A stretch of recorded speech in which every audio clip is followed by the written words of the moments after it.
So guys, welcome back to the next discussion in COVID-19 series. As promised, I am getting mucormycosis covered for you today. So let us begin. This is how this fungus looks. These are the spores. Okay. So what is mucormycosis? First of all, it is a fungus, or we should say a life-threatening fungus.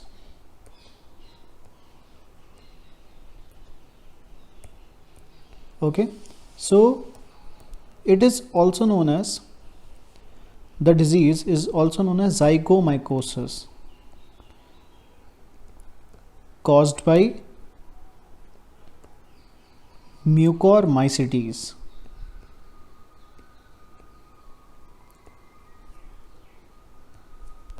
So our first question, where does the fungus live?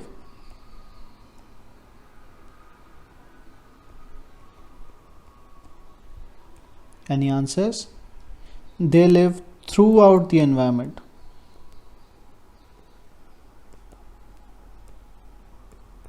Like in soil, in decaying organic matter,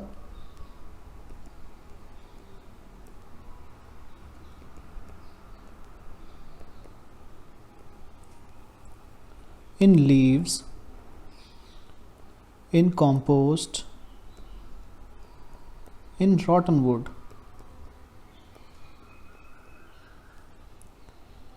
Second question, how do people get it?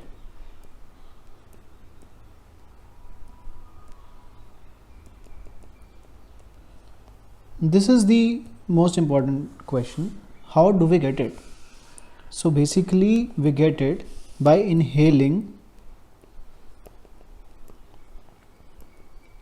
the spores from the environment.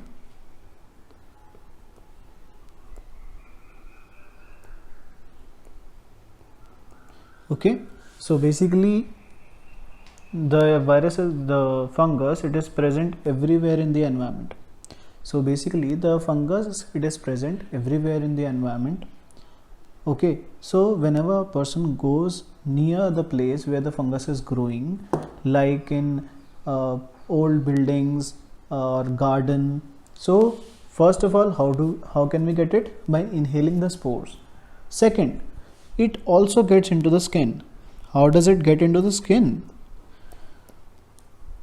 It gets into the skin by any cut or bruise or burn from that surface where the fungus is growing. Like if you have gone into a old building or you are inspecting somewhere, so you might get a bruise. So that is how the fungus can get into your body. One relief we have, that it is non-communicable.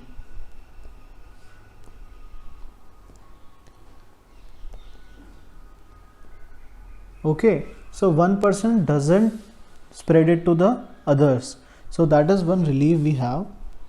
Now the next question we have, what are the types?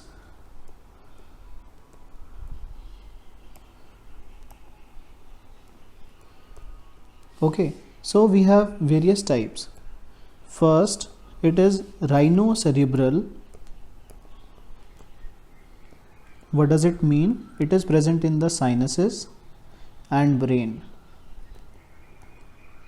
How do we get it? People who are at larger risk, those who have type 2 diabetes,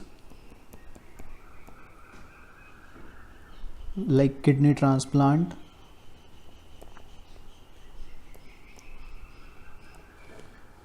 okay. Second is pulmonary, which is rampant in COVID-19. So who are the people who are getting it? These are cancer patients who have had organ transplant,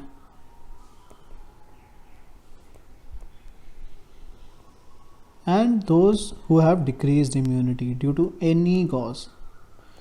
Maybe they are taking any immunosuppressants, maybe they are taking steroids.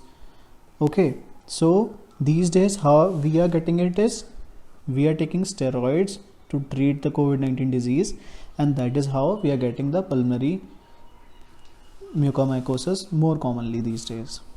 Next is gastrointestinal, or we can call it GI. So in GI it spreads in mostly in neonates. Neonates are who are less than 1 month of age. Okay, next is how do we get it? Skin. Another is disseminated. What do you mean by disseminated? That it spreads through bloodstream to different organs of the body.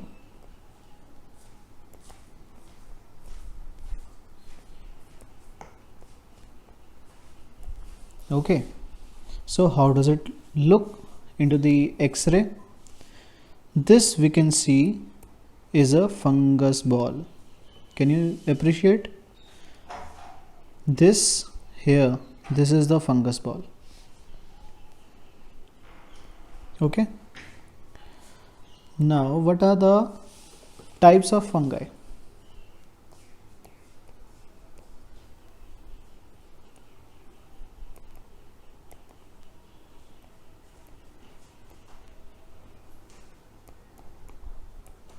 What are the types of fungi? It can be rhizopus, it can be mucor, it can be rhizomucor, or any other. So what are the symptoms?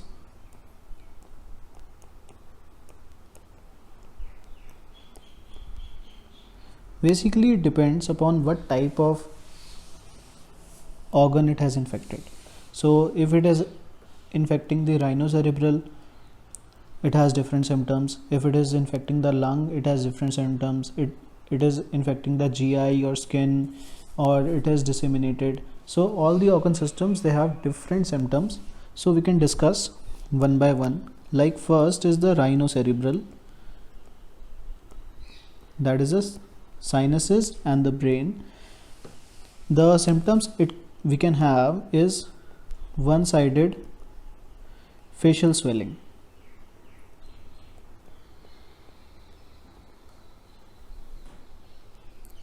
Others like headache or nasal congestion.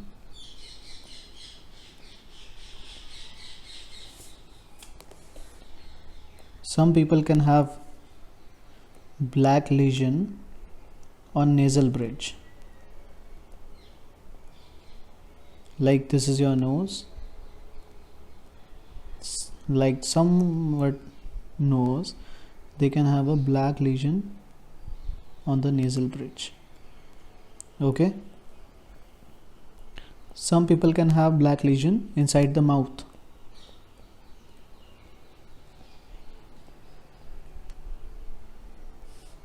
And it becomes severe. Okay, and most commonly people can have fever. With rhinocerebral we can have one-sided facial swelling, headache, nasal congestion, black lesion on the nasal bridge, or it can have black lesions inside the mouth which become severe. Also many people have fever. So in lung it can have fever or cough or chest pain or shortness of breath, like breathlessness. In skin, the symptoms could be somebody could have ulcers, blisters,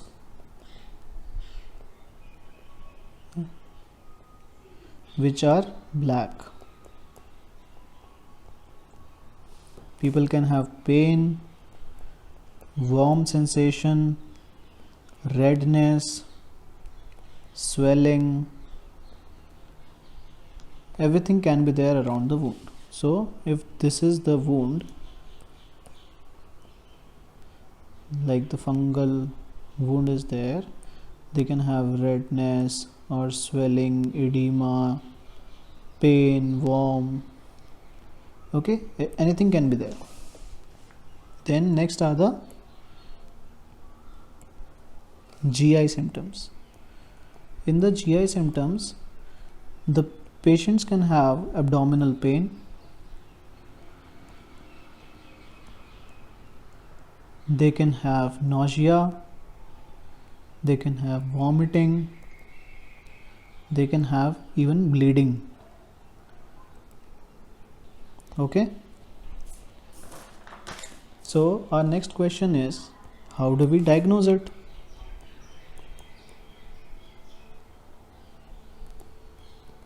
How do we diagnose this? So first of all, what happens is, first we take a sample. How do we take a sample? We take fluid from respiratory systems. It can be anything. It can be mucus, it can be bronchoalveolar lavage. So we take fluid from respiratory system. What do we do with it? We process it with KOH mount and then see the fungal hyphae. Second, what can we do is, we can take a tissue biopsy. We go inside the lungs and we take a biopsy, or we can take the biopsy from skin also. Third, we can do an X-ray or a CT scan. I have shown you the X-ray. Okay, this is how a X-ray looks, and this is the fungus ball. Correct? So everybody is afraid of this disease. Why? Because it has very poor prognosis. That is, it has very high mortality. Because of the high mortality, the treatment is very important. So what are the percentage people can have mortality in different kind of disease? So mortality is, in sinus disease, in lung disease or disseminated. If it is sinus, it can have mortality up to 46%, lung 76%, disseminated 96%. So before it gets into the disseminated phase, we have to stop it then and there. In lungs also it has a very high mortality, that is of 76%. So in COVID-19 infections, those who are getting mucormycosis, they are not safe. Okay, so we have to take all the measures to prevent it. So what are the risk factors? Who are the people who are at more risk towards mucormycosis? Risk factors are, firstly, those who are diabetic can have diabetic ketoacidosis, which is in itself is a emergency situation. Second, those who have cancer of any kind, because it decreases immunity. Thirdly, those patients who have had an organ transplant, stem cell transplant, or the most important these days is those who are taking long-term steroid.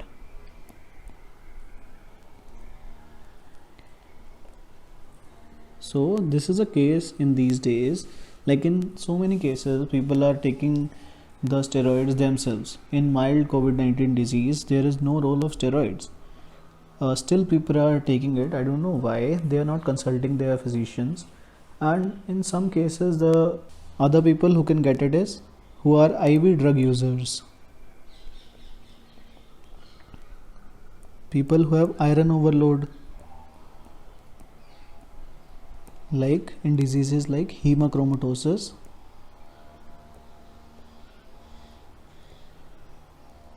they are at more risk. Again, lastly, premature babies or low birth weight babies, they are also at high risk of getting mucormycosis. So how do we prevent it?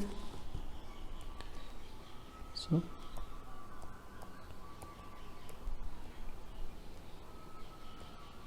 how to prevent? First we have to do is do not self-medicate.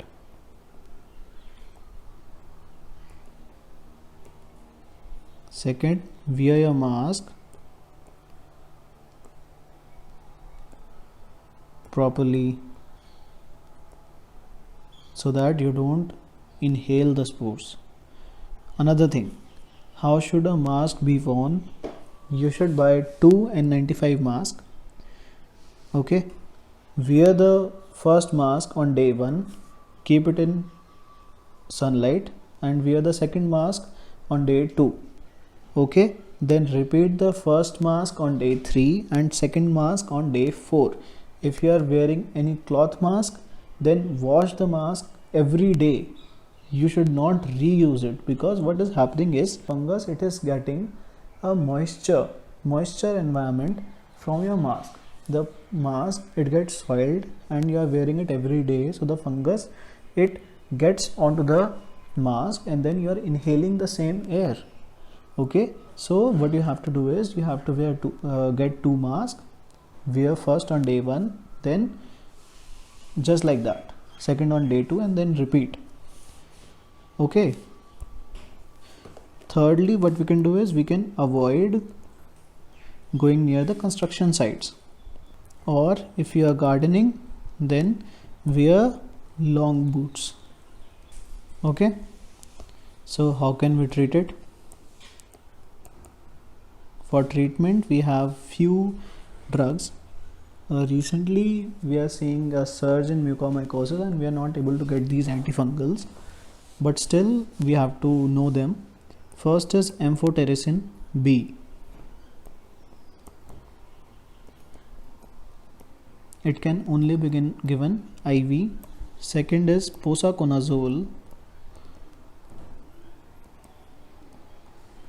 It can be given IV or orally. Third drug we have is isavuconazole.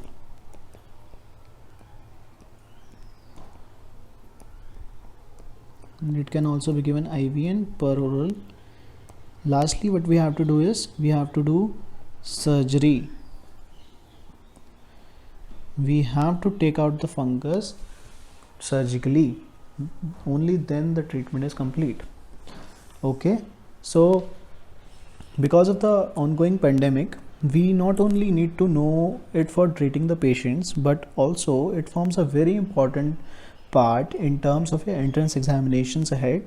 So do expect some questions about COVID-19, which can include all of these. So in case there is any other topic you want me to cover first, so kindly drop it in the comment section below. Okay, stay healthy, stay safe. Thank you everybody.